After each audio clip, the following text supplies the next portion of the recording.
This is Hemant. And Jessica. And you're listening to the Friendly Atheist Podcast. Please go to patreon.com/Friendly Atheist Podcast to support the show. You get ad-free episodes. If and when we have ads, you get bonus episode access as well. There's a Discord, all that good, and a Facebook group as well. Mm-hmm. Let me give a huge thank you to some of our more recent supporters, and I read the names as you people type them, which leads to what I'm about to say today.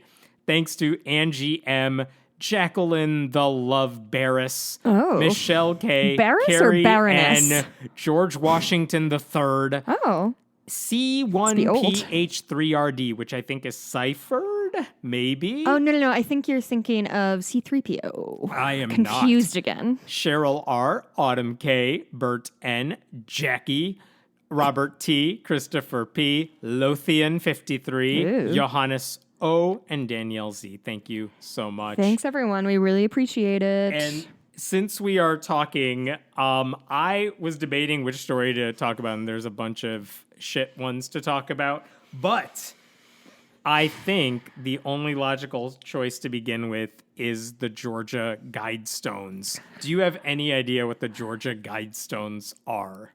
No. Okay. I'm going to do my best to explain this to you. I've definitely heard the phrase Guidestones before, but I can't place it. Listen, in the show description, if you haven't seen it, or just Google this if you're by your computer. Can I Google it or you can go on YouTube, search Last Week Tonight, the John Oliver show, and look up a segment they did called Rocks. You could do that right now. Pause this, go watch that because it's amazing. They did that in May of this year, like a month and a half ago. But it's relevant again this week. So if you haven't seen it, Jess, if you want to move over to this side, I'm going to show you a picture of the Georgia Guidestones, and then you could tell people what you are looking at here.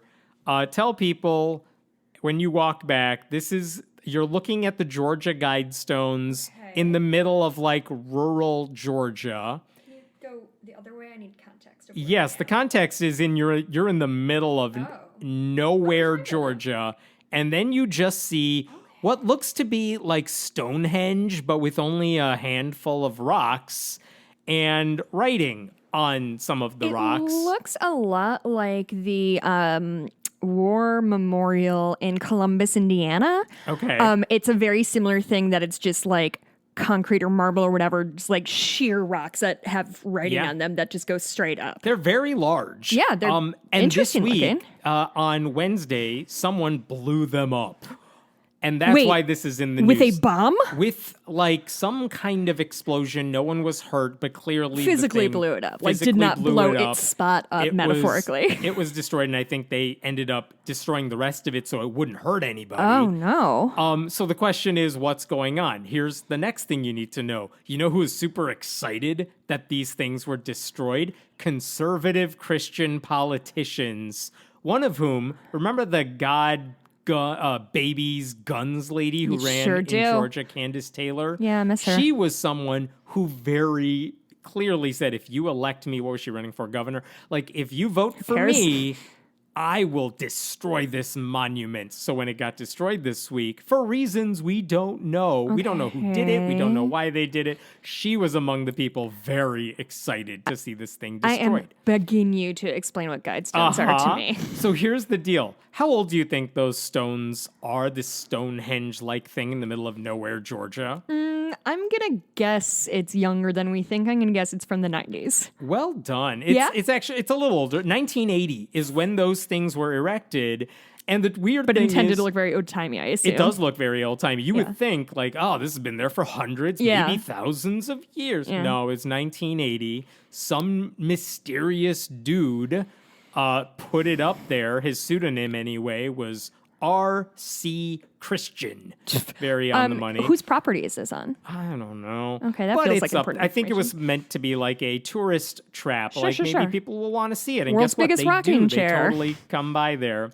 And the weird thing is the Georgia Guidestones have what looks to be like a different version of the Ten Commandments on them.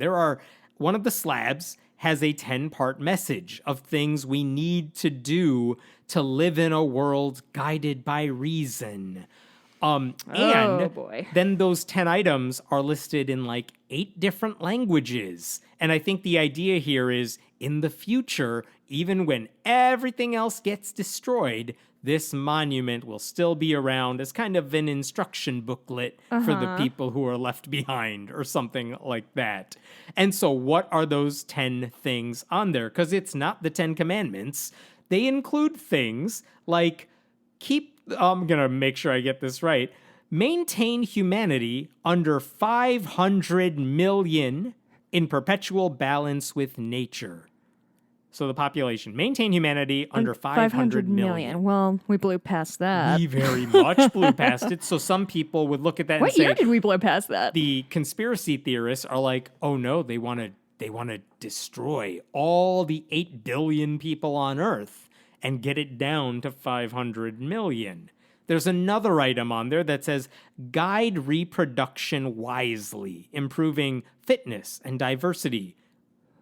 Okay, the diversity is good, but could you repeat that line again? Guide reproduction wisely. Ooh, we are tangoing into eugenics territory. Yeah, very eugenisty. There's a couple others that are fine. Unite humanity with a living new language. Rule passion, faith, tradition, and all things with tempered reason. All right, fine, whatever. Then there's another one. Let all nations rule internally, resolving external disputes in a world court.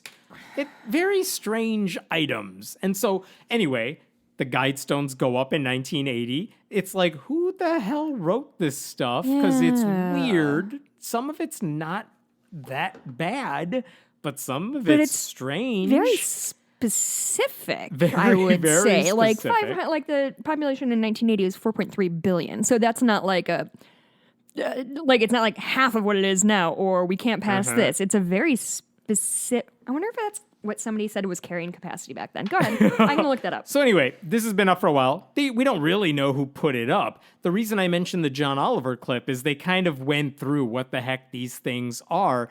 And they found an old interview with someone who claims to be in communication with the actual person who, or at least knew of, who put this thing up. And the person who they named turns out to be a guy who was really supportive of white supremacy and eugenics. And it's like, oh, that whole guide reproduction wisely thing looks pretty bad. So I guess when they said diversity, they didn't mean like different ethnicities and races and creeds of people. They probably meant not mating with your individual family members is genuinely what I bet he was going for there. I don't know. Like, hey, let's stop all the incest, guys. Maybe we should focus on the long term. We saw what happened with those European royalty guys. It didn't go great. And while all of this is happening, you have conservative Christians who think this whole thing is something satanic because there is that reference that's into eugenics, and there is a reference to population control and this idea of a global government. So all these far right-wing conspiracists think this whole thing is satanic. So Candace Taylor, the one running for Republican governor of Georgia, but lost in the primary, she said, if you elect me, like one of the things I'm going to do is destroy this monument. Because of the racism, right? No. Because of the global government and the population control thing, I think. So when this thing got destroyed this week, one of the things Taylor tweeted was, God is God all by himself. He can do anything he wants to do. That includes striking down satanic Guidestones. It's like, all right. Okay. Weird. The weird thing is, like, I don't care about these Guidestones. Right. They say some weird shit. I'm not endorsing any of it. But also, it's kind of messed up. Someone just destroyed this thing, and we don't know who. And also, the Christian right is very happy these things are destroyed. Right. Which... It's just a bizarre... I thought they liked things that have been there for a long time just because they've been there for a long time. Tradition. Yeah. It's such a weird artifact to have in the middle of nowhere. I'm truly looking up the history of carrying capacity to see if I can find... I'm telling you, the rabbit hole, if you go down for Georgia Guidestones, is absolutely wild, and you should all give it a shot. Yeah, because like in the 19th century, somebody, I can't think of his name, I'm on Wikipedia, sorry. Benjamin mathematician Pierre Francois Verhulst. Sure, why not? He didn't say the word carrying capacity, but at that time in 1838, he was like, okay, we obviously, population can't keep growing. It's unsustainable. So he marked a carrying capacity of Earth can't do this, but he did not take into consideration like advances in farming and housing and things like that.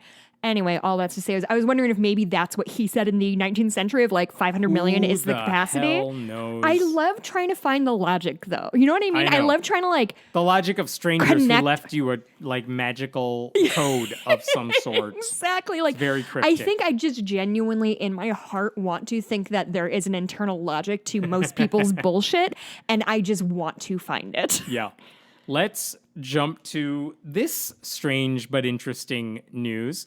According to Gallup, a record low number of Americans believe the Bible is literally true, which is great. I'm glad that's a record low. What percentage of Americans believe the Bible is literally true? And the actual wording they used is how many people believe it's the actual word of God to be taken literally? 30%. 20. I was going to say 20. I thought it was too and low. That's that number. It used to be like back in the 1980s, it was like 40%. So that number has declined by a lot. Okay. What's interesting is when was it 40? Sorry. When was it 40? Like early 1980s, late 1970s. Another option that they could have chosen was it's inspired by God, but not meant to be taken literally. To me, that would be half of people. Yeah.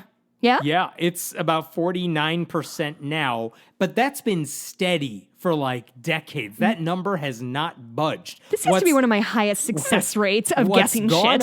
What's gone up is the percentage of people who say the Bible is a book of fables, history, and moral precepts recorded by man. As in, the Bible is man-made. It is a collection of fables and mythologies and their version of documenting history, whether or not it's true. That's what they were trying to do. What's that percentage? That has now gone up to 29%. Okay. So the good news is that more people believe it's fables than believe it's a literal word of God. That is true. And, and most people, like about half of people. By 50%, right? We'll say that again.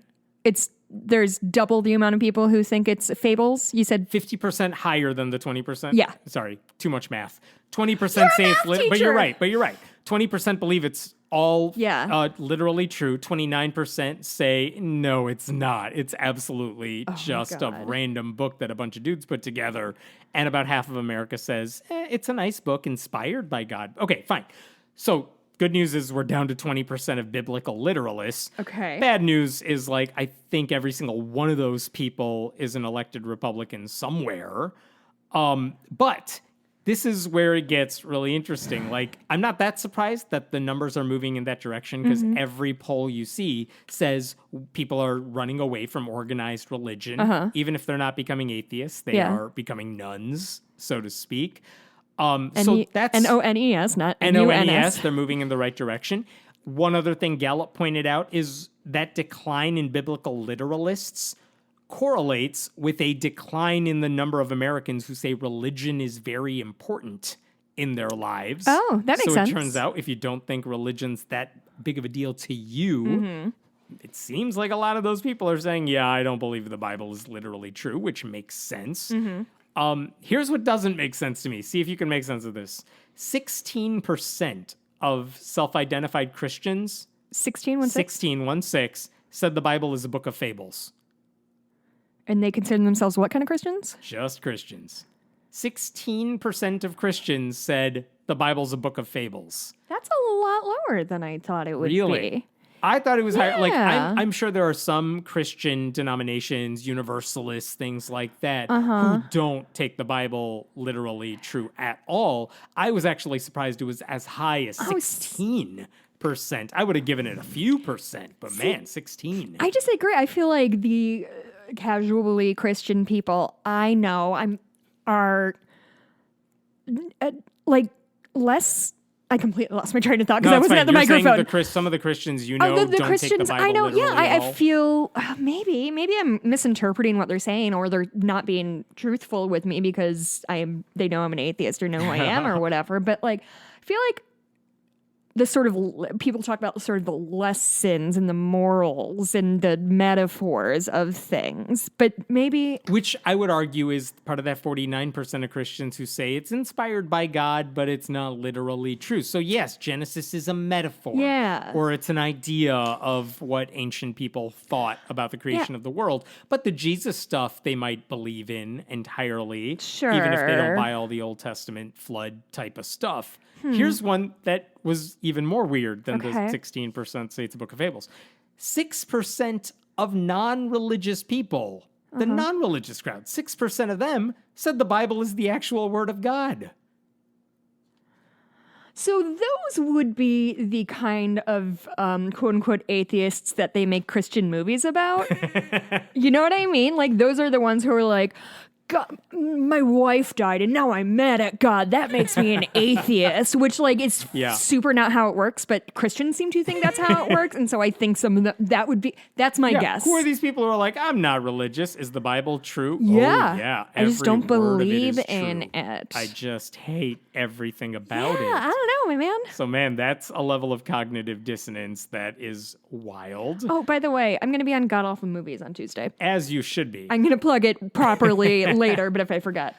Catherine Stewart, the journalist, wrote in the New York Times this week talking about Roe and all the other Christian nationalist Supreme Court decisions and stuff. She was talking about those biblical literalists. And one of the things she pointed out, because those are the people who tend to be in politics, the ones who like, yeah, I'll put my hand on the Constitution or I'll put my hand on the Bible, swear to uphold the Constitution, when they really do it the other way around. And she said, breaking American democracy isn't an unintended side effect of Christian nationalism.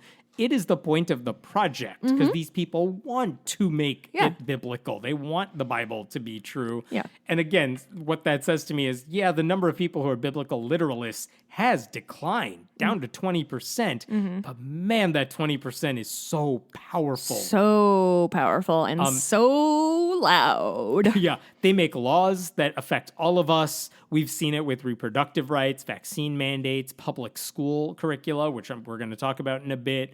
And that should be frightening to everybody. And here's the other thing to keep in mind. Even biblical literalists don't agree with each other about what the Bible says. Which is the thing that we're always going to come back to when we talk about Bible literalists, is that Genesis happens twice in the Bible. Right. We hear the story from contradictions Jesus everywhere. from 4 different points of view, and none of them necessarily mesh up that well. It's just, it's not just, it's simply impossible to actually literally believe in the actual literal Bible as the word of God, because if it is the perfect word of God, it couldn't contradict itself. You would think it Right? shouldn't. And they will rationalize all of those Is there contradictions. something I'm away. misunderstanding there? Because it's like the way you get around that is, well, it was inspired by God, but written by man because men are imperfect, they messed it up. Yeah, but no, there are plenty of people who are like, nope, it's literally true. They recorded it accurately the way Jesus told, whatever. Like, is Lilith real or not real? Pat Robertson, you would think, televangelist, you would think he is one of the literalists, right? Yeah. That's his whole shtick. The Bible is true. I'm going to give you Bible-based everything. Yeah. Pat Robertson has said, I'm quoting here, I don't think most Christians are stupid enough, referring to believing in young earth creationism. Pat Robertson was like, of course evolution is true. We love Science backs infighting it in this up. family. But the point is, like, Pat Robertson would easily say he's a biblical literalist. He thinks the Bible is true. He thinks you're misinterpreting. He thinks Ken Ham and creationists are misinterpreting Genesis 1. Yeah, they're the idiots. But, like, that's the thing. Biblical literalists do not agree on what the Bible literally says, which is a whole different type of joke. So isn't that like a paradox? So if they say it's literal but can't agree what the literal meaning is, isn't that paradoxical? Which tells you a lot about how the biblical literalists think. So the bottom line here, fewer Americans are biblical literalists, which is fantastic. Those biblical literalists still can't get their story straight, which is hilarious. And also those biblical literalists wield so much power over our political process, which is terrifying. Yeah. But there you go. There's some interesting news right there. This is a different story from Rolling Stone. I'm surprised no one caught this earlier, but good on them for picking up on this and catching it.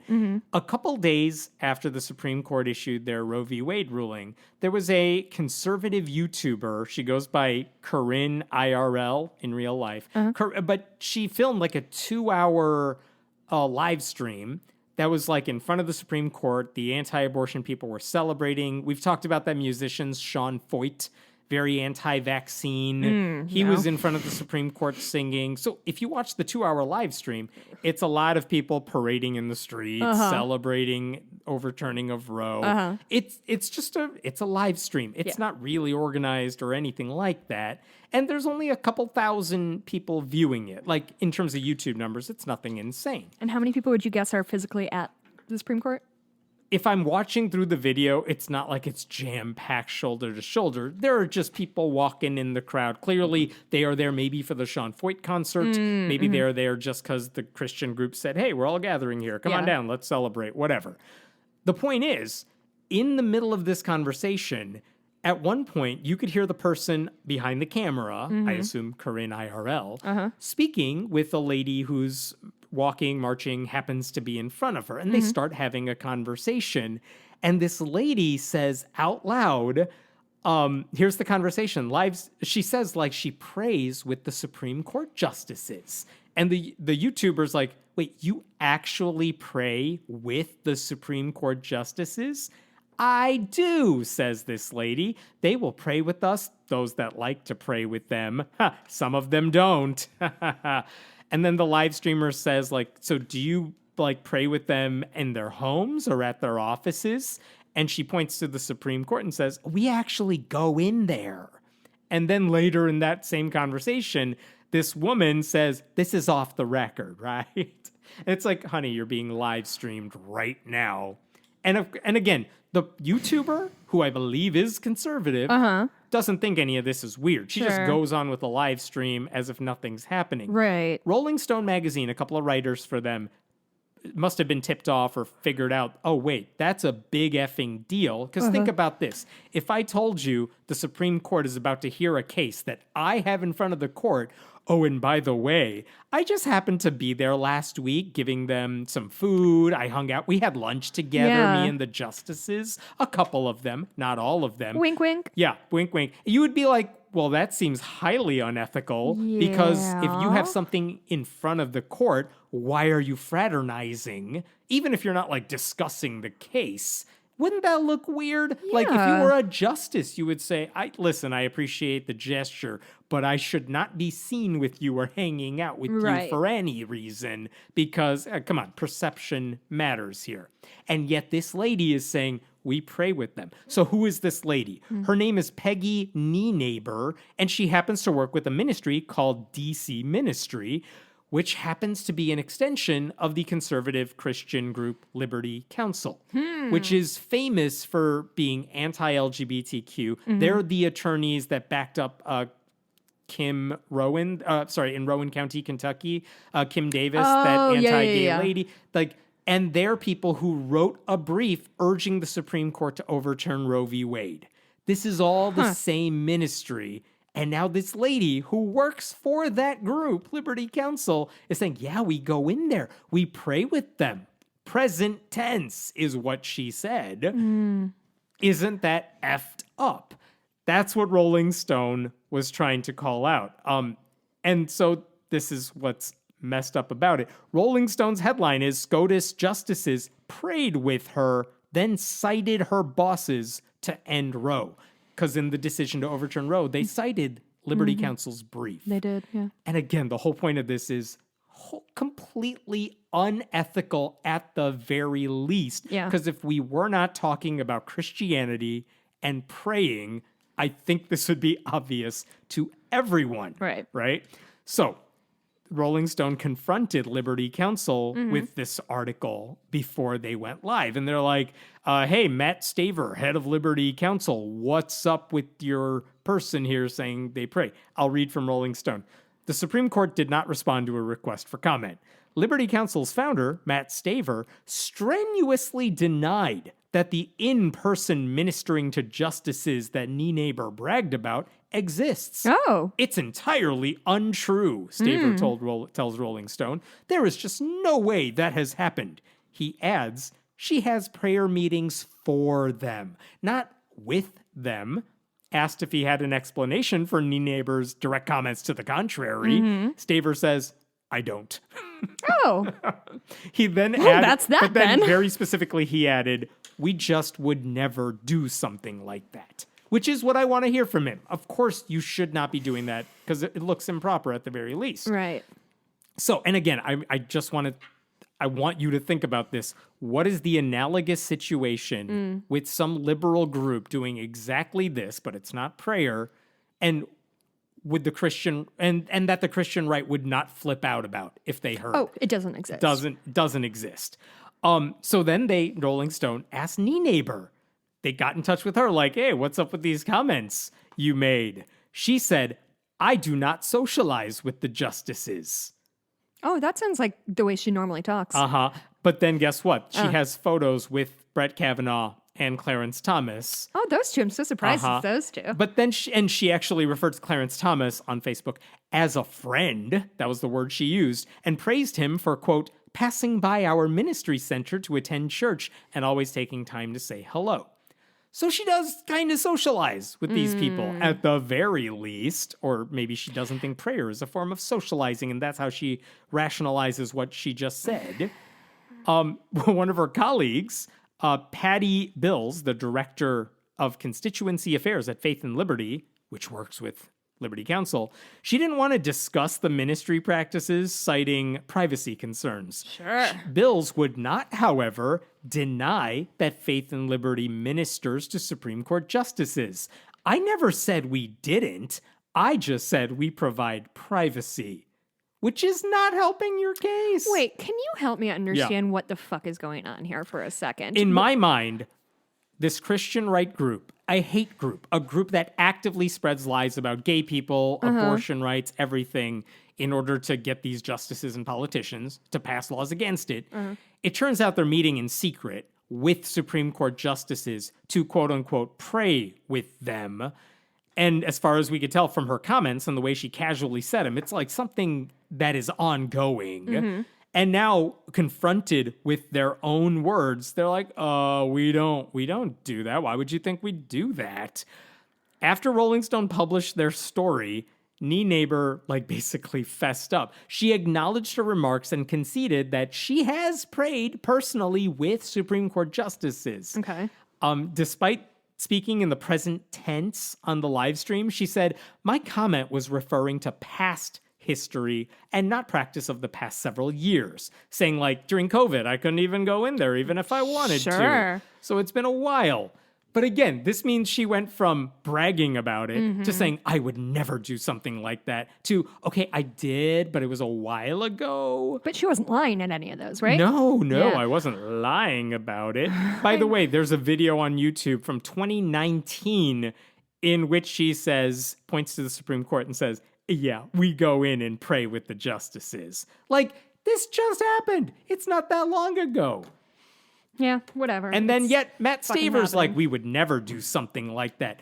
These people are all liars. Oh my God, such a liar. And the only way I would say he thinks he's telling the truth is we would never condone somebody doing that. You know what I mean? But if somebody did it without me knowing, how could that be my fault? Yeah, and this is the thing, you know how Sonia Sotomayor could release a book and she might go on Jimmy Fallon's show to talk about the book. And the rule is, we're not going to talk about cases. You can ask me about anything else you want, but not the cases, because I don't want to give any impressions that would be unethical. That's kind of the way they do business, as they should. Yeah. But in the case of the conservative justices, it's you want to hang out for social gatherings with the people whose cases are in front of you. And by the way, whom you side with all the time, not a big deal at all. Is that just unethical or is it illegal? It is not illegal, because what's the law we're going to point to? There is none. They have no code of ethics on the Supreme Court, which is a problem. Yeah, none. That's why Clarence Thomas can be yeah, my wife planned the coup, whatever. What are you going to do to me? Like, they have no code of ethics on the Supreme Court, and they say of course we're impartial. Why would we ever do anything unethical? But they totally do. There's no code of ethics. So Oh.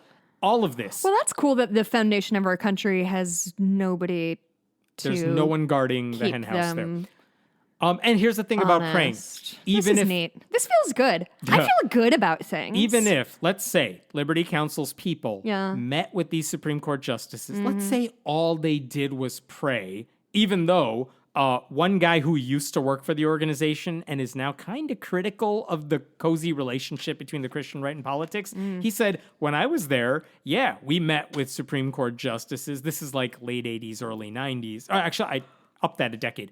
90s and like early aughts. He basically said, we met with them all the time in the hopes that we would influence them. Here's what he said. This is Rob Schenck.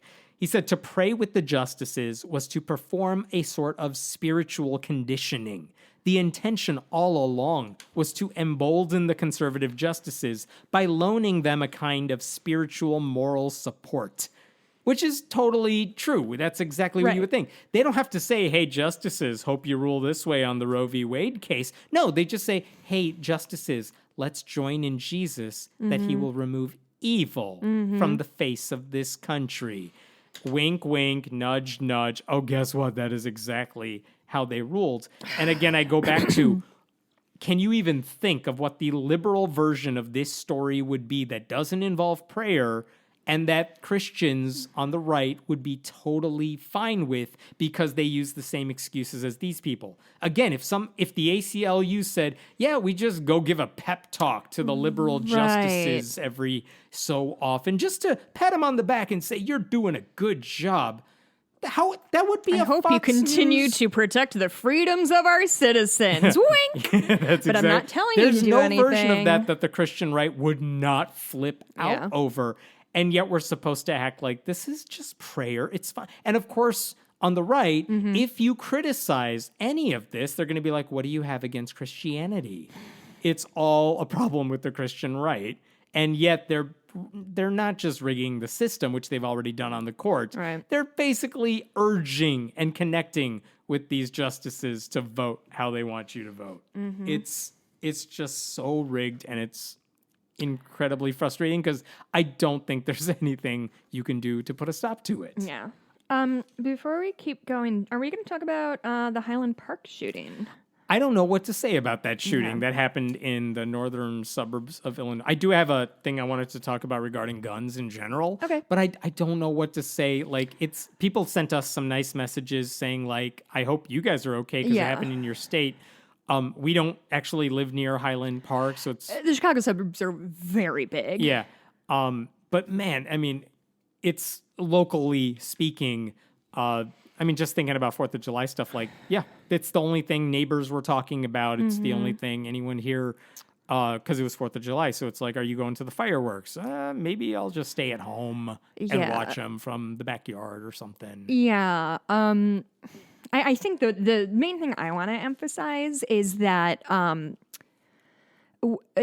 Highland Park is not Chicago.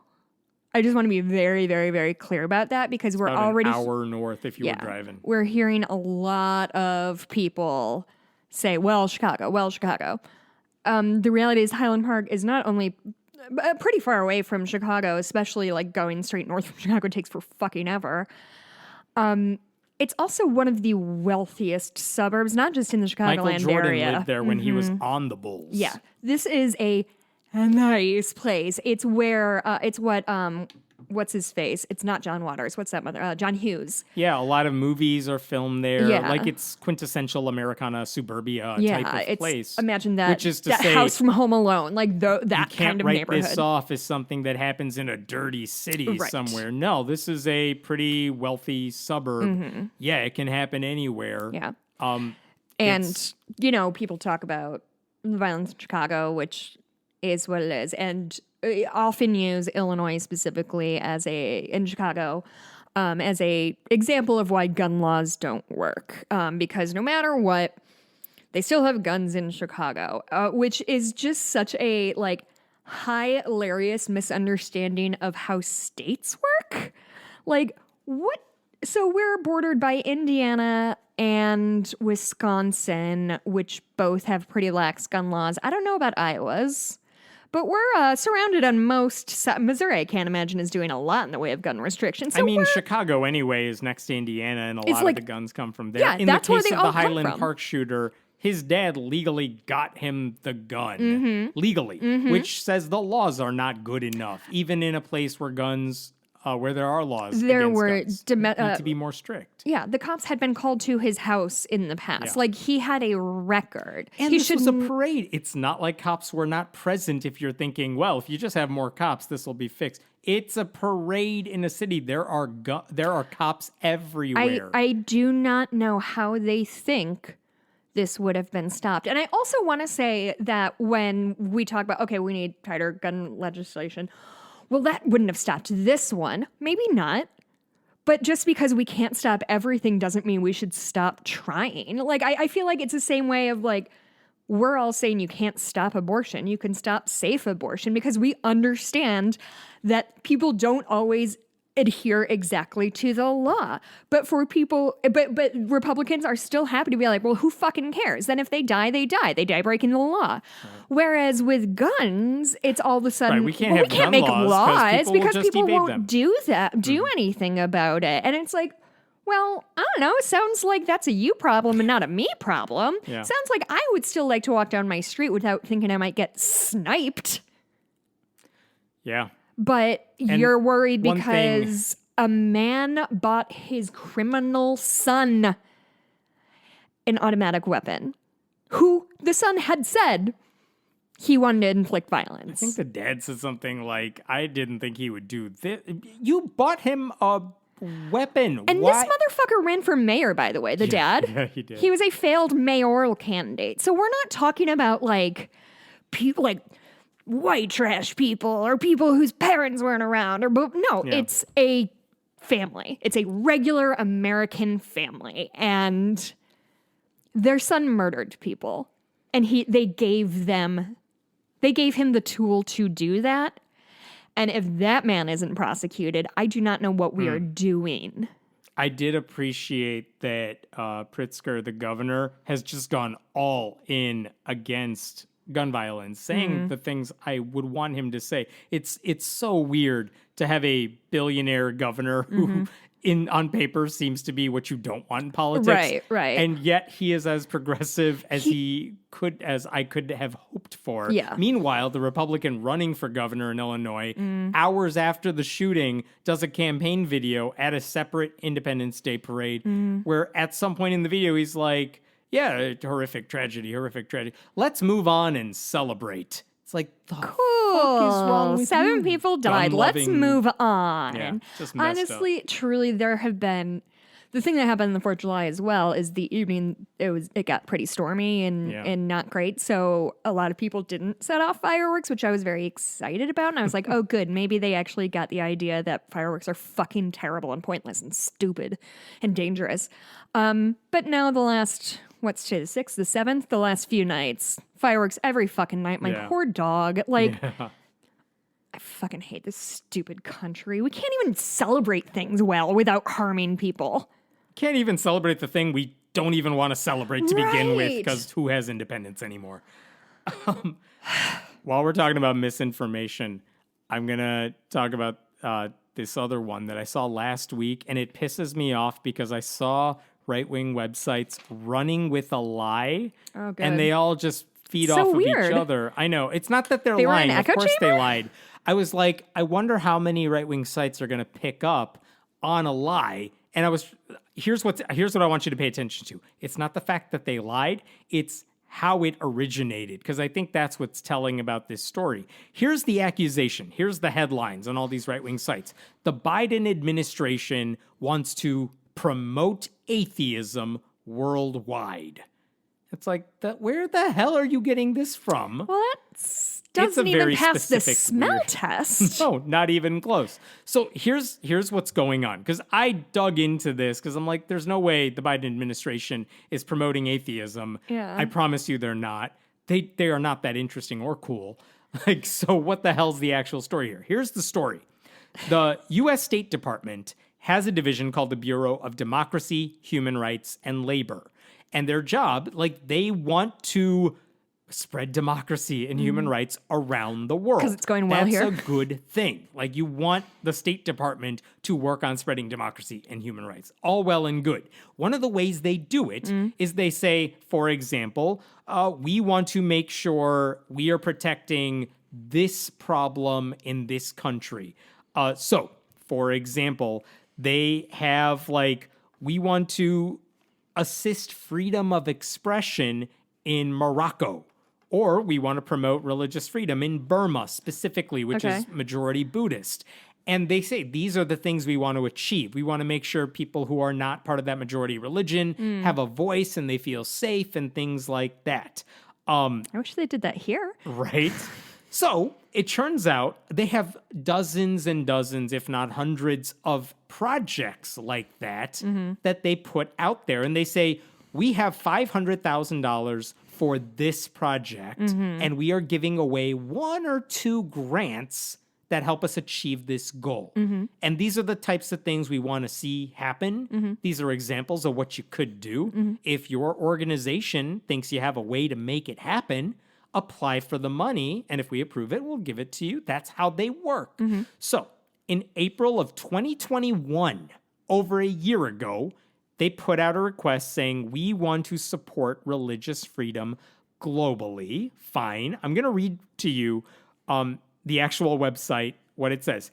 They said, this is a funding request, basically, for promoting and defending religious freedom, inclusive of atheist, humanist, non-practicing, and non-affiliated individuals. And basically what they said is, what are we trying to do? We want to protect human rights for atheists in countries where you might be branded as apostates. So could still be executed for examples of projects could be legal rights advocacy to protect atheists in majority religious nations, promoting journalism to foster dialogue between non-religious and religious people. They said increasing the capacity to document abuses of religious freedom. That's what they said as examples of what they're looking for. They had $500,000 for 1 or 2 grants. And by the way, you pointed this out. You're right. The Freedom of Thought report released by Humanist International, which kind of documents human rights abuses for atheists, says, very clearly, and they document it nation by nation, if you are an open atheist in certain countries, the punishment could range from prison time to execution. So it's not like this is not a real problem. And many of this, I want to be clear, many of those countries you could probably also be executed for being or be punished for being Christian or Muslim and we'll get to that. Whatever wrong religion you are in the place. So maybe I thought they were all about being anti-Christian persecution. Okay, so we'll get to that. So on the website for this particular grant, they said our objective is to combat discrimination, harassment, and abuses against atheists, humanists, non-practicing, and non-affiliated individuals of all religious communities by strengthening networks among these communities and providing organizational training and resources. Basically saying we want to protect you. What can we do to help you out? And it's one proposal, one idea for proposals, call for proposals out of a whole bunch of them. Okay. I actually looked up, do they do anything for Christians? Yeah, they do. They do similar things in Muslim majority nations where they say, hey, we want to help protect the minority Muslim sect. We want to protect Christians who are under attack. These are the ways we could do it. You could apply for funding. All of that is well and good. So what happened last week? A group called the Republican Study Committee, which I know sounds paradoxical to begin with. LOL. Yeah, it's led by a guy named Jim Banks of Indiana, congressman who I believe is one of the insurrection types. Oh, nice. He basically wrote a letter and sent out a press release, which is how the right found out about this. He basically wrote a letter saying this was an attempt to promote atheism worldwide. He said, we are writing to express our grave concern that the State Department is using appropriated funds to support atheism and radical progressive orthodoxy across the world. ... He said, it is basically appalling that the department, it's one thing for the department to be tolerant and respectful of a wide range of belief systems. Yeah. It is quite another for the U.S. government to work actively to empower atheists, et cetera, et cetera. Wait. Yeah. Why is that bad? If they can Because- empower Christians, why can't they empower atheists? He's like, yeah, religious freedom. How dare you empower atheists? That's like endorsing atheism. He said this would be analogous to official State Department promotion of religious freedom, particularly for Christians in China. Basically saying you would never do that. And of course, if you did, all the liberals would freak out about it. Except again, I looked at the other things the State Department was exactly doing. what they That is do. exactly what they do. They Are you support telling me they're not being intellectually honest? not even close. Haven't. So again, I looked this up. In a project to promote religious freedom in Afghanistan, the State Department specifically says we are looking to help Shia Muslims, Sikhs, Christians, Hindus, and others. There was another one calling for expanding religious tolerance in Mozambique that points out the prevalence of religiously motivated discrimination among the various Christian faiths practiced in northern Mozambique. There was one supporting religious equality in Bangladesh that highlights how the government sometimes fails to hold accountable the perpetrators of mob violence against minority Hindu, Christian, Ahmadi, and humanist communities. So yeah, they do help Christians who are genuinely being persecuted too. But the Republican letter, signed by 15 Republican congresspeople, basically said they're promoting atheism. And then the right-wing websites, including Fox Of News, course. including all the ones you would expect, ran with that Grabbed headline. the bit and ran with it. Yeah. Couple things to note. His letter, which is just a mix of garbage, what else did he mention in it? He denounced Black Lives Matter, critical course. race theory, slammed abortion rights, claimed atheism was equivalent with Marxism and communism. All of this in the same letter where he's lying about what the State Department's doing. Also, this I found interesting. Do you think they know? Do you think this is the question I Yeah. always ask you, and I'll never know Do the they answer? know they're idiots? Do they they do doing they this on know they are purpose? purposefully misinterpreting actual shit, or are they so first thought that they don't even dig any deeper on anything? I mean, what are the options here? Jim Banks and all 15 Republicans have no clue what they're signing. They just read one line and they ran with it. That's an option, that they're really that stupid. Yeah. Another is they know this isn't what's happening, but they love stoking the culture wars and they know they'll get headlines out of this. Or everyone on their staff is a fucking idiot. It's got to be one of those things, right? Like, or maybe a mix Yeah, of all because of this them. isn't even, we're not even talking, right now, we're not even talking about disagreeing about religious principles. No. Right? We are talking about absolute black and white facts, which obviously we are, shit has we are been here like, to support religious freedom Yeah. in places where that is under attack. In some places that hurts Christians. Right. Not in the U.S., but in No. other places. In some places that it hurts atheists. Mm-hmm. And in this one proposal, and no one knows there are a million proposals out there where you can ask for money to do this stuff. 'cause Sure. The Republicans didn't mention that. No. They just said, look, you guys, they're doing this. Yeah. No one's going to do the research into saying, oh, that's one option out of like a million options. And then here's how I know no one is reading this letter and they don't expect anyone to read this letter. This is a line in the letter. Here's what they were trying to do. They were trying to say humanism is a religious belief. Therefore, promoting humanism or atheism is like an endorsement of religion. Therefore, it's unconstitutional. I think that's the logic they were trying to play here. Here's what the letter says. wait, Yeah. that doesn't even make sense in their own logic. Nothing makes sense. Here's what the letter says. To be clear, atheism and humanism are official belief systems. Basically saying, therefore, promoting them is unconstitutional. But after they say they're official belief systems, they include a footnote. And if you go down to the footnote, it's a link to a tweet from the American Humanist Association. Okay. So if you click on that link to the tweet, what do you think the Humanist Association would have said? Humanism is a legitimate religious belief? Yeah, like that's where I thought you would be going. Yeah. Because why else would you link to that tweet? Yeah. So I went to that tweet. What is that tweet? Today, the American Humanist Association board voted to withdraw, effective immediately, the 1996 Humanist of the Year award it bestowed on Richard Dawkins. Remember when he made anti-trans No, I comments and they're like, absolutely we're taking remember away? that. Do you think that was a mistake?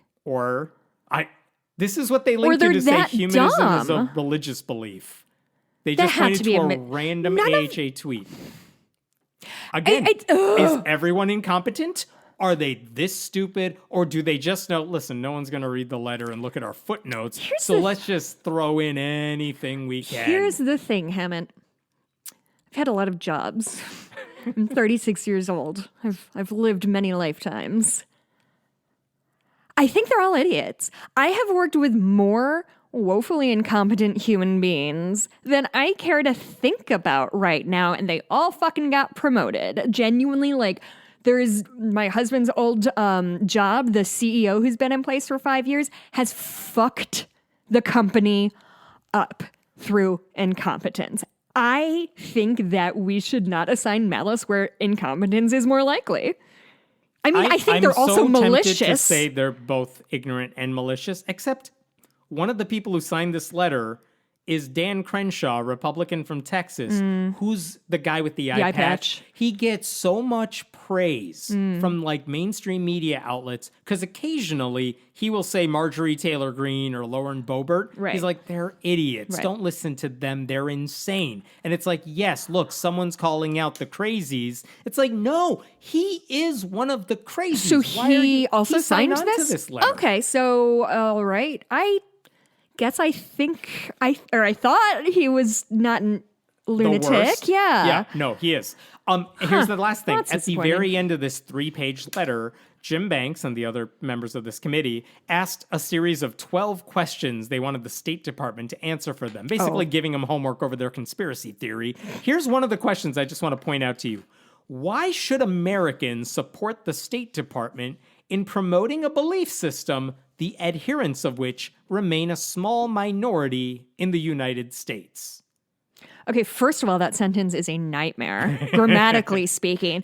But second to put of it all, more simply, he's saying, why are we promoting a religion that like only a few percentage of Americans believe? don't you love that sort of dismissal of, well, this doesn't matter because it only affects 1% of the population? Yeah. Like, but Yeah. there's 300 million people in this country.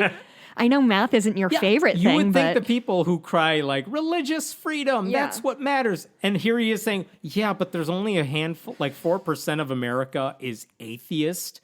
I mean, then they're overrepresented in Congress as Christians. Yeah. Why doesn't he get mad about that? Like, Yeah. if he's so worried about people being like one for one represented out in the world, then maybe he should look at his own fucking party and wonder why there's only white men in it. The hypocrisy of this guy saying like, well, it's a small minority, so why are we helping them out? It's like, that's the whole thing about religious freedom. It doesn't matter how point. small of a minority your religious beliefs are in. Your religious liberties ought to be protected, no matter what you believe. That's the just point. cannot And he's right out believe there these just bearing idiots. his entire ass, saying like, yeah, there's only a few of them. Why are we helping them out? Okay. Because you people are the religious freedom Because people. that's your mission. It's to protect the First Amendment. Asshole. Keep going. What else? What other bad faith questions did they ask? Oh, I'm not going through all of them. No? They're all stupid. Okay. Let me jump to Florida. Different story. I don't wanna. We have to go to Ron DeSantis town because this was a shocker last week. So here's what's going on. Florida wants to, like, they are the people who are like, you can't say gay in the classroom. You can't teach about like Black history. You can't teach comprehensive U.S. history. And like Ron DeSantis is pushing this through because he has the power to do it. He won with like 51% of the votes, governs like he has 100% of the votes, and everyone's treating him like he's a smarter version of Trump as if that's a compliment. Anyway, not. So they recently have this multi-million-dollar civics literacy excellence initiative. And basically, Civics, Florida literacy, lawmakers, excellence. Florida lawmakers basically said, we're going to devote millions of dollars into strengthening civics education across the state. What does that mean? What do they spend the money on? One of the things they're spending money on is that over the summer, they are offering 10 different seminars to give teachers professional education. Are you Okay. already a teacher? Come to a 3-day session we will pay you $700 to attend for your time. And if you do this, you're eligible, if you do some other stuff, for like a $3,000 bonus. Okay. Basically saying, okay, we want teachers to re-up their education when it comes to civics. And that's not unusual, No, right? they do it all the time. I did it when I was a teacher for math education.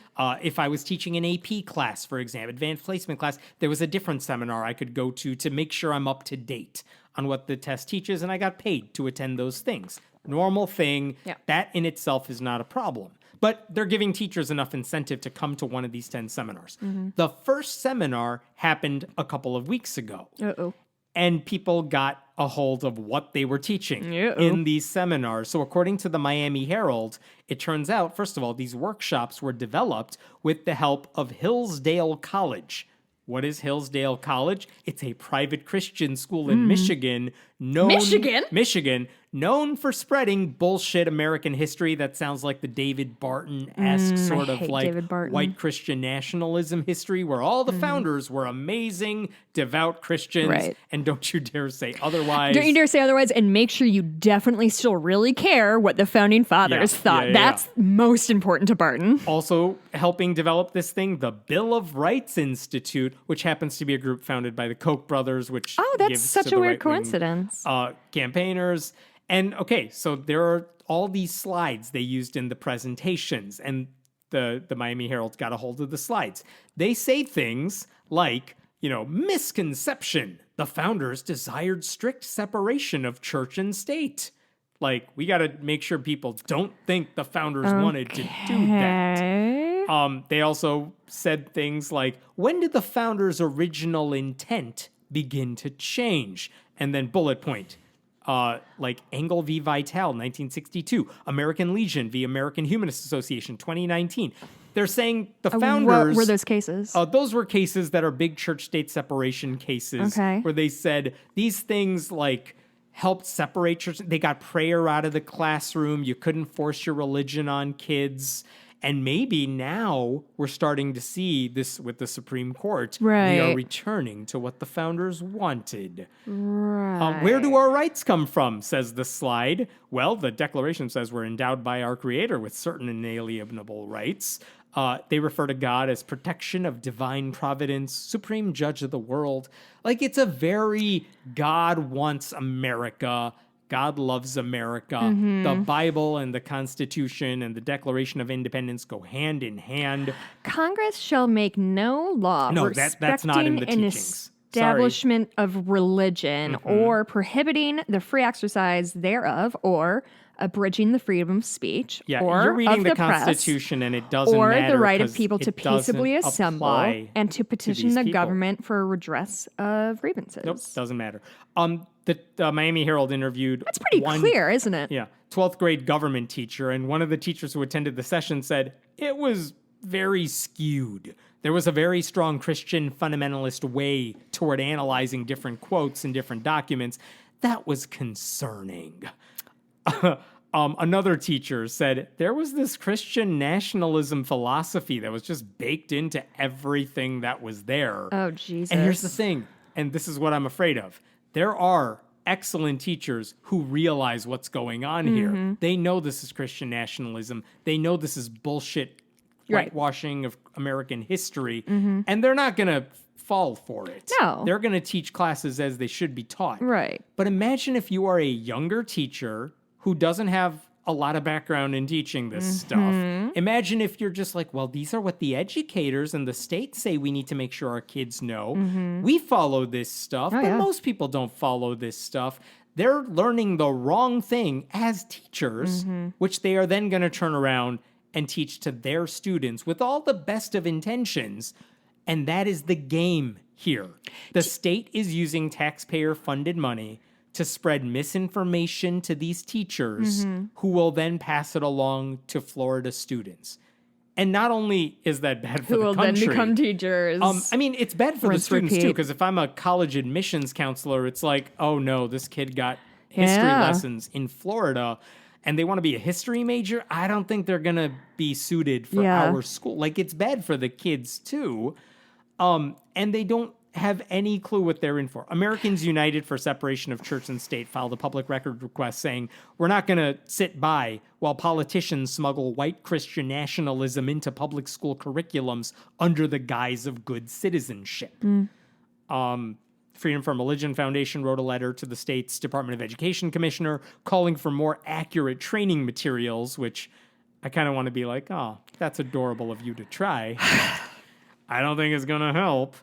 And again, what are you going to do? Because the state, run by Republicans, is like, we're just educating them about history. This is comprehensive. This is what they need to know because they're not being taught this in school. Yeah, because it's not true.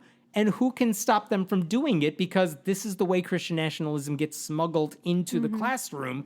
They don't have to pass a law saying, let's teach the Bible in school. Right. They got shit like this going on, which has this secular vibe to it, but it's not. And some teachers notice that. But again, what's anyone going to do about that? I mean, do you know what they're going to do about it? Is those teachers are going to quit. And then other people are going to take their place who will toe the line. And it's going to be in Florida, I read that 9,000, they're understaffed by 9,000 teachers at the moment. And that's going to get worse as you push out the ones. I mean, if you're gay and you want to talk about your family at all, good luck to you. Or have a picture of you and your spouse. And if you're a teacher who's like, I'm not teaching my kids bullshit, and I'm not going to do it just because the state makes me. Like, that's the goal. The goal of Christian nationalists, one of them, is to decimate public education so that the good teachers just get out of it so that they could say, look, the school's failing. Guess you should homeschool your kids. Guess what? We got a curriculum for you, too. It's written by, Patrick Henry College over here. Like, that's the thing. They want to get public education screwed over. Right. So they're going to try to make it religious. They're going to try to sneak in religion when they can. And then when none of it works, because of course it isn't, because the good teachers aren't going to put up with it, they're going to drive them out of the system to just make public schools at large worthless. So what are you going to do if you're a parent? It's like, well, I can't trust the public schools. Let me enroll them in a private school, most of which is private religious school. Let me do homeschooling, which is dominated by Christians who make homeschooling curricula. Like, that's the end game here. Yeah. And if people don't see it, it's just going to keep happening in any states where this sort of thing happens. That is what is frustrating. It's not just one state. This is a larger project. It's happening under our eyes. I mean, I don't know. Is there anything that I should be hopeful about right now? You're asking me to give you hope? Yeah. Have you met me? Yeah, you've been responsible for all of my emotional turmoil over the last 4 years, you and you alone. If it weren't for you, I would be doing fine, so fucking cheer me up. I'll give Fuck you. You don't have a cheer up story, do you? I will end this with a story to give you hope. But first, let me talk about this. But first you have to make me feel worse? First I have to make you feel worse. This was actually written before the Highland Park massacre. But do you remember, after the shooting at the school in Uvalde, Texas, there was a tweet that was making the rounds, and it came from a company called Daniel Defense, which is a gun company. And it was deleted not long after the shooting, I believe after the shooting. But basically, it was a picture of a little boy holding what looked to be a semi-automatic weapon, unloaded. And it said, train up a child in the way he should go, and when he is old, he will not depart from it, which is a Bible verse saying, like, look, if you give a kid a gun now, he's going to learn how to use it in the future. Is that why people say train up a child? Yeah, I've heard that. I've never understood that terminology. To justify why you should hit your kids. Sure, spare the rod, spoil the child. That one I know. I don't know. That's Daniel biblical. Defense is a Christian company that makes weapons. They also happen to create the same. They created the gun that was used in the Uvalde shooting. They also happen to create the weapon used in the some of them, I think, used in the mass shooting in Las Vegas, the biggest mass shooting ever, which killed 60 people. Yep. What I did not know until now, and this is from a New York Times essay written by historian Peter Manso, is that this company isn't alone. I'm just going to read one paragraph from this thing. In Florida, Spikes Tactical, the finest AR-15s on the planet, their slogan, makes a line of Crusader weapons adorned with the quote from the Psalms. Missouri-based CMMG, the leading manufacturer of AR-15 rifles, components, and small parts, advertises its employees' commitment to meet each and every morning to pray for God's wisdom in managing the enormous responsibility that comes with this business. And in Colorado, Cornerstone Arms explains that it is so named because Jesus Christ is the cornerstone of our business, our family, and our lives, and the Second Amendment to our Constitution is the cornerstone of the freedom we enjoy as American citizens.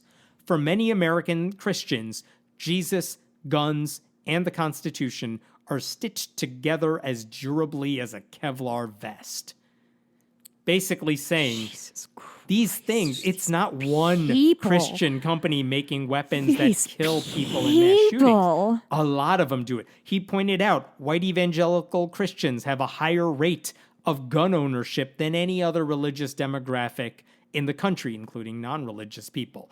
The people who that means the people who claim they are pro-life are also the people most eager to put a bullet in a theoretical enemy. And the companies that profit from their gun fetish have created this culture where mass shootings are commonplace and citizens are falsely led to believe more guns are the solution to any safety issue, even though every other country has fewer guns and no mass shootings, basically. Shootings are very rare ones. And he also points out that Mansow points out that this creates another obstacle to gun safety legislation. Because if you're trying to restrict access to weapons and trying to get guns off the streets, it's not just, oh, you're anti-gun, it's that you're anti-God. Because these things are intertwined. And that's another concern. Mansow wrote, to imagine yourself as a good guy with a gun may inspire action movie daydreams, but it is ultimately a religious vision of a world in which good and evil are at war, where God and firepower make all the difference. So some of us want to see guns regulated, like cars are regulated, and that owners should have to go through a registration process that involves training and insurance and a license that we could take away from you if you're irresponsible or you are a domestic abuser. But when conservative Christians see guns as an extension of their faith, of course they're not going to accept any restrictions because that's like you're going after their religion. These are the same people that said, what? COVID? You want me to restrict how many people can come to my church in a public health crisis? It is Never. It's a community of toddlers. It's a community of people who don't want to do what anybody tells them, even if it's the right thing to do, even if it's a smart thing to do, even if it's the kind thing to do, even if it's a safe thing to do. These people are so ornery. They will literally let their children die before giving up their fun guns that they think are cool and neat. These are people who don't want red flag laws. They don't want mandatory registration on their weapons. They don't want smart weapons that won't fire unless you, the owner, are the person with the finger on the trigger. So, like, the people who are like thoughts and prayers after every mass shooting also want to make sure you can never do anything actionable to restrict their access to these So, over the last month, we saw in Texas that how many children died? Like 20? 20-something. That cops stood by outside a school while children were being actively shot at and did nothing to stop them and kind of chalked it up to collateral damage. And everybody said it was a door problem, ? They couldn't unlock the door. Yes. So I'm curious what people's thoughts on how they could have prevented the Highland Park shooting. Because this gentleman was on a rooftop and there were many, many, many, many cops there, as Hemant previously pointed out. And like... And as we're learning, are they just going to have to say, there were plenty of opportunities to say this kid should not have had access to it. Right. But again, if the laws in place did not stop it, that means we need better laws. Here's my question. Or more restrictions, whatever you want. So say 6 months or a year from now, and this kid, I don't know his name, and I don't want to say it, ends up on trial or whatever. Are we going to see the Kyle Rittenhouse effect again? Are we going to see people saying this man is a hero. He was defending himself. I will say no, because there is no, I mean, one, there's been an admission of guilt from the killer. Also, there's no argument for defense, which is what Rittenhouse claimed to have. He's like, I was just trying to protect myself. still, It's why I killed people. This guy was just straight up terrorizing. I don't see, but I don't see gun nuts being like, yeah, he did a bad thing. Well, maybe. I feel like I've seen that in the case, like no one's sympathizing with this kid in Highland Park. But the point is, like, there is a way to minimize the amount of damage these people can do.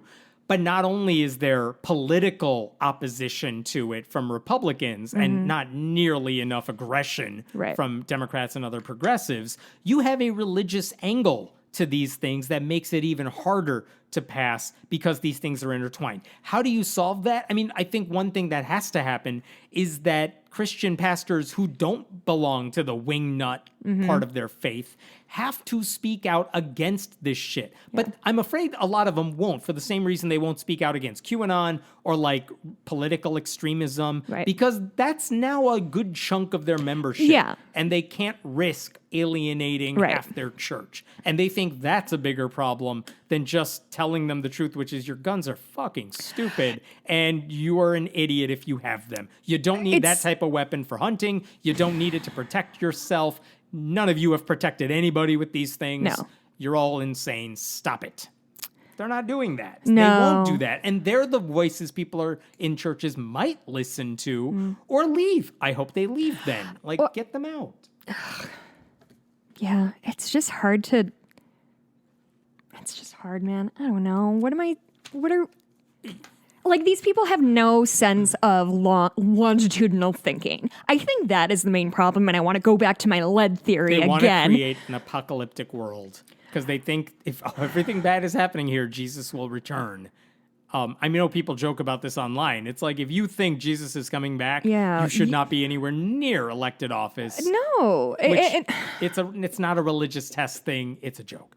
But the point is, if you're not invested in the long-term success of this world, what the hell are you doing in They're politics? all so worried that they're going to lose constituents or church members or whatever that they're not like, well, how many people in our church are going to die because they got fucking shot? Like, I've been thinking so much lately about this whole, like, nobody wants to work. People are too lazy, blah, blah, blah. And it's like, I don't know, 1 million people died in this country. So maybe that is reflected on our workforce. Like, nobody wants to work. There's 1 million fewer of us now than there were 2 years ago because of COVID. So, like, I have better priorities now, like flipping a burger for you, not high on my list. Well, and just there were fewer people around to work. And also people realized that, like, you deserve dignity and a job that pays you a fair wage and doesn't physically or emotionally abuse you. Everybody deserves that. I'm jumping to one more sad story before I get to one maybe optimistic one, but I didn't want this to go ignored. In Australia this week, 12 members of a Christian cult, they didn't say cult, I'm calling it a cult, but 12 members of a church called The Saints were arrested and they were charged with murder. And what the hell did they do? Went marching in. What they did is joke. earlier. I got the joke. It was good, though. In January, there was an 8-year-old girl named Elizabeth Rose Strews. And basically, she has type 1 diabetes. She needs her insulin. That's what she needs. What did they give her? Her church would not give it to her. Her parents, who are part of that group, would not give it to her for 6 days. Because they just prayed that God would step in and fix it. And again, I could easily rationalize this and say, well, God gave you the insulin, so use it. But no, like, they just didn't give her the insulin, and the girl suffered, and then she died. And earlier this year, her 2 parents were convicted and charged with murder. Good. And this week, another 12 members of the church were also charged with it. Wow. Good for you, Australia. Speaking out about the arrest, the guy in charge said, it'll be alleged that 14 people in total allegedly made the choice to deny this young girl her right to medical care. The arrests are the result of a 6-month investigation in which all officers involved were dedicated to ensuring those alleged to be responsible for her death are brought before the court. Which, again, yes, good. They should be punished for what they did because faith healing should not be an exemption to homicide laws. Right. In Oregon, we saw something similar happen for years with like one specific Christian sect that allowed so many kids in the church to die because they wouldn't give them the life-saving treatments they needed.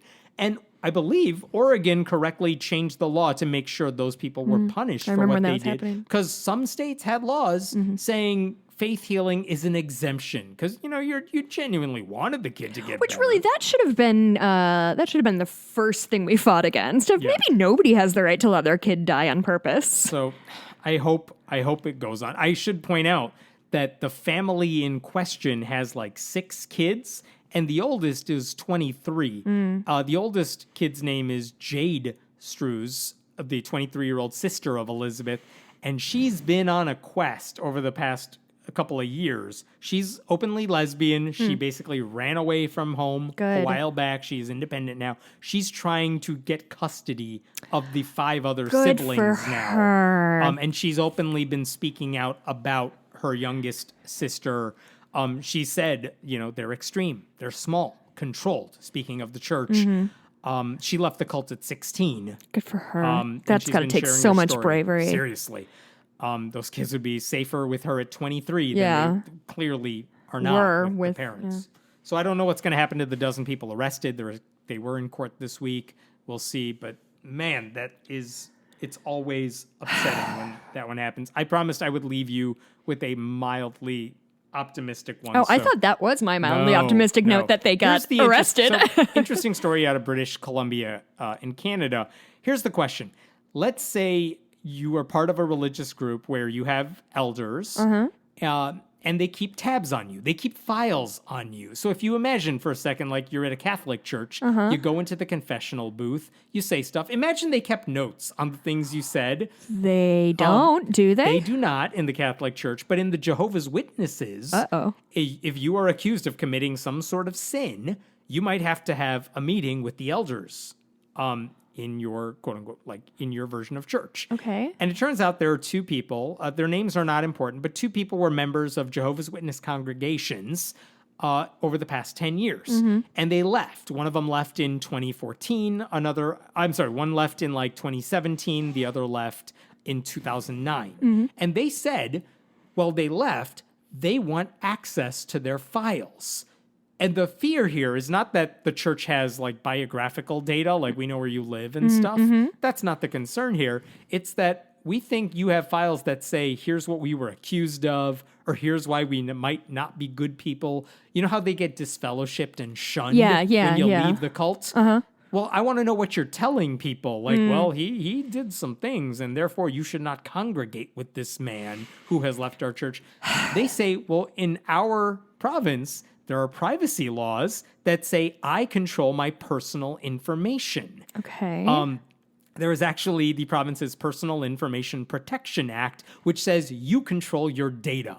And they say, well, guess what? I want my data from my religious group that I left because they don't control my files, my personal files. Sneaky. I do. And so this is now in the courts. And basically, I think a judge we can do things on technicalities too. Isn't it amazing? So they basically are arguing that any data, the Jehovah's Witnesses are trying to fight to restrict giving away this information. They want full control of the files. What are they arguing? They're arguing that any data they have on members, past or present, was used only to the extent necessary to provide spiritual support, as well as to protect the moral and spiritual cleanness of congregations, which includes the opinions of elders about their members. Because let's say you go to the doctor's office, you have a meeting about some issue you're concerned about.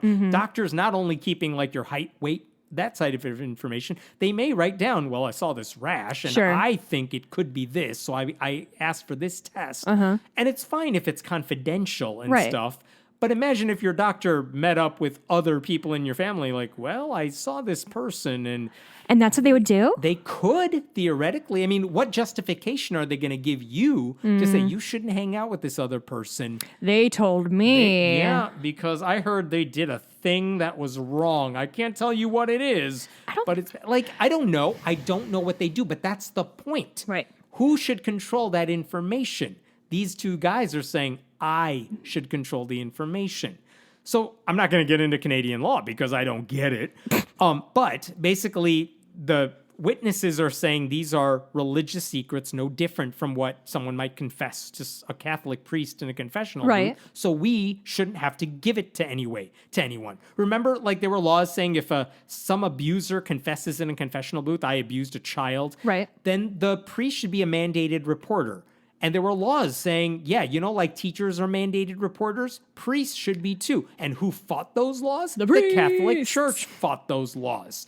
Well, the witnesses, the elders and the Jehovah's Witnesses are saying, you cannot expect us to give up this private, controlled religious information. So, last September, a judge in British Columbia said, I know there are competing lawsuits here, but we're going to hand it over to someone called a privacy commissioner who's in charge of dealing with that privacy law. And that person gets to decide what our next steps are. Well, a couple weeks ago, that person wrote a lengthy ruling saying the Jehovah's Witnesses have not shown that the law is unconstitutional, the privacy law. So they have to give her the files that they have on these two guys. This privacy czar? The privacy czar. Yeah. They have to give her the files just to make sure there's nothing that the men should not be allowed to see that she would have to redact or anything.